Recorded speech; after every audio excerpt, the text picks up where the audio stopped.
सावित्रीबाई फूले देश में सिर्फ दलित चेतना के प्रतीक ही नहीं, वह देश में शिक्षा की अलग जगाने वाले शुरुआती सुधारकों में से हैं। फिर भी बहुत सारे लोग उनसे उनकी कहानी और संघर्ष से अनजान हैं। 3 जनवरी को पैदा हुई थी और 10 मार्च उनकी बरसी होती है। Vijay Madhukar Amritkar Piramal foundation for education leadership Churu के लिए काम कर रहे हैं और 12 साल से फूले आंदोलन से जुड़े हैं। कई प्रदेशों में बहुजनवादी चेतना से जुड़े आयोजनों में भाषण दे चुके हैं। उनका यह लेख सावित्रीबाई फूले के बारे में है। बुनियादी जानकारी देता है और समझ बताता है।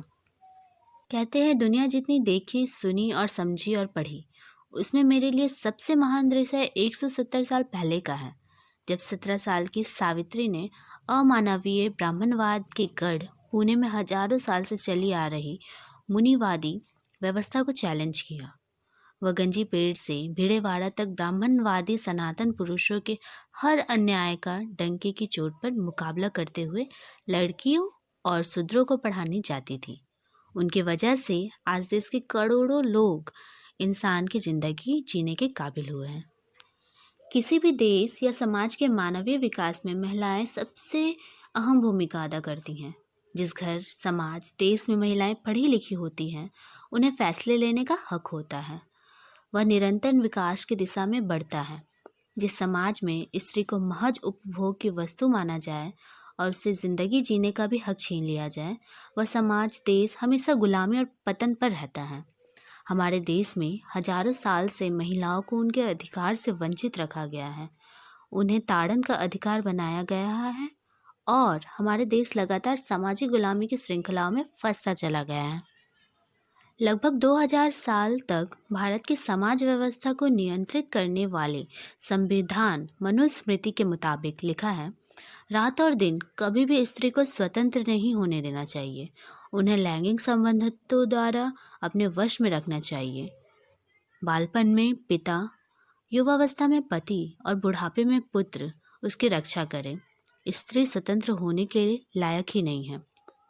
मनुस्मृति अध्याय 9 में लिखा है, मनु के इस संविधान के मुताबिक सती प्रथा, विधवा केश, वपन जैसी परंपराओं ने स्त्रियों को जानवरों से भी बदतर हालत कर दी, जीने के लिए मजबूर कर दिया और उन्हें सच का एहसास ना हो इसलिए उन्हें पढ़ने लिखने के अधिकार भी छीन लिए गए।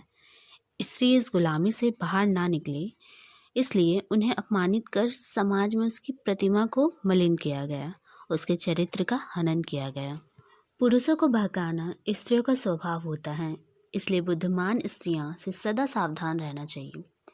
चाहे पुरुष मूर्ख हो या विद्वान, उसे काम क्रोध से वश कर कुमार्ग में ले जाने के लिए स्त्रियां बड़ी ही समर्थ होती हैं। माता, बहन या लड़की के साथ भी एकांत में ना बैठे, क्योंकि इनकी इंद्रियां इतनी प्रबल होती है कि विद्वान के मन को भी खींच लेती हैं। मनुस्मृति अध्याय 2 में है, इस तरह के विचारों का 19वीं सदी तक समाज पर गहरा असर था। लेकिन इस गुलामी की पृष्ठभूमि तब तरकने लगी जब राष्ट्रपिता महात्मा ज्योतिराव फूले और उनकी पत्नी सावित्रीबाई ने 1 जनवरी 1848 को पुणे की बुधवारपेट के भीड़ेवाड़ा में लड़कियों को पहले स्कूल की शुरुआत की। सावित्रीबाई ने देश की पहली शिक्षिका बन मनु के काले कानून पर ऐसा तमाचा मारा कि आज मनु के कानूनों से गुलाम बनी गई स्त्री और शूद्र कहलाने वाले समाज भारत के हर क्षेत्र में अपनी प्रतिभा से योगदान दे रहे हैं। लगभग 168 साल पहले लड़कियों के लिए पहले स्कूल की शुरुआत करना इतना आसान नहीं था, लेकिन सावित्रीबाई ने अपने पति ज्योतिबा से प्रेरणा लेकर अथक संघर्ष किया और मनु के कानूनों के ठेकेदारों को कड़ी टक्कर देकर भारतीय महिलाओं की मुक्ति का दरवाज़ा खोला। सावित्रीबाई फूले 3 जनवरी 1831 को महाराष्ट्र के सतारा जिले के न्याय गांव में जन्मी। 9 साल की उम्र में उनकी शादी ज्योतिराव फूले से हुई। राष्ट्रपिता ज्योतिराव फूले ने प्रेरणादायी साथ ने और उनकी मिली शिक्षा ने सावित्रीबाई को महिला और समाज की मुक्ति के लिए लड़ने की प्रेरणा दी। उन्होंने 1 जनवरी 1848 को लड़कियों का पहला स्कूल शुरू कराया था, लेकिन उस दौर में इतना आसान नहीं था। फूले दंपति के इस काम का ब्राह्मणों ने जमकर विरोध किया, जो उस वक्त लड़कियों की शिक्षा के खिलाफ थे। महज 17 साल की उम्र में सावित्री अपने घर से लड़कियों को पढ़ाने के लिए स्कूल जाती थी। तब विरोधी रास्ते में उन्हें बहुत परेशान करने की कोशिश करते थे। वे उन्हें गंदी गालियाँ देकर अपमानित करते थे। कोई अपने घर से पत्थर फेंक कर मारता था, तो कोई गोबर फेंक कर मारता था।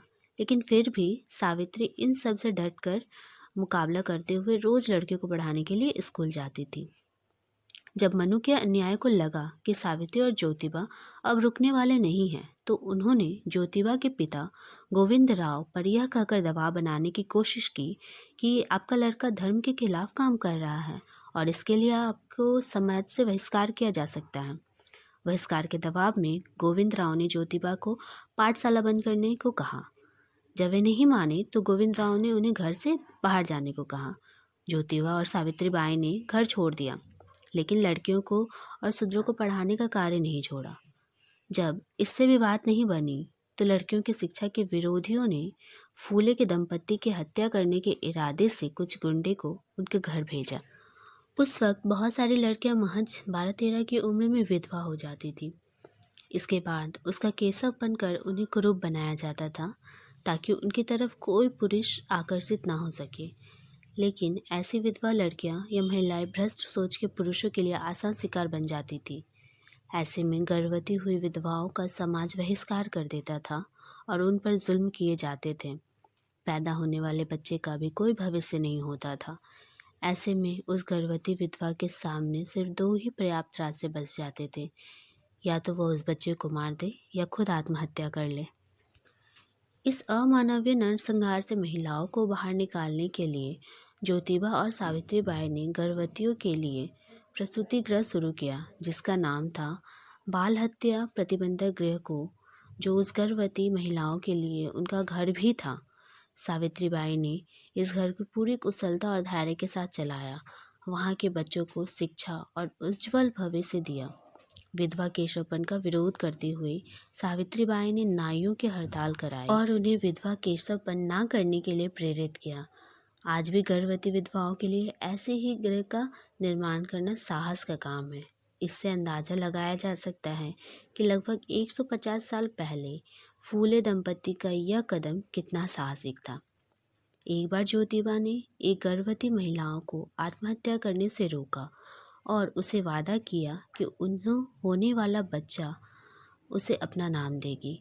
सावित्री बाई ने उस महिला को स्वीकार किया और उसे पूरी सहायता दी। कोई भी महिला अपने पति के इस कार्य को शक की नज़र से देखकर उस महिला को नकार सकती थी, लेकिन सावित्री बाई ने उसे स्वीकारा।